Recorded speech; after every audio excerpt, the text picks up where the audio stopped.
engang en gravid havfrue. Hun hed Jasmin Ariel Lind. Hun boede i et kongerige langt ude i havet. Hendes far var konge og sagde hver dag til hende: Jasmin Ariel Lind, du må ikke forlade kongerigets grænser. Det er farligt og strengt forbudt. Heldigvis havde hun gode venner tæt på sig. Krokodillen Laurits, undervandsreven Lotte og dykkeraben Paul Henningsen. Men en dag måtte hun se, hvad der var uden for kongerigets grænser. Hun svømmede og svømmede i det smukke hav. Men det skulle hun aldrig have gjort. For hajen Miguel lå klar til angreb.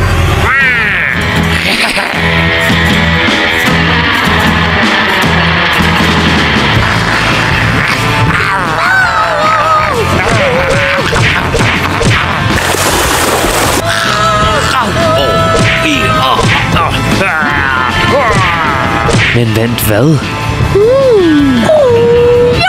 Havfruen havde det sorte bælte i karate. Hajen var besejret, og Jasmin Ariel Lind vendte tilbage til kongeriget som en helt. Men fik stuerest af sin far.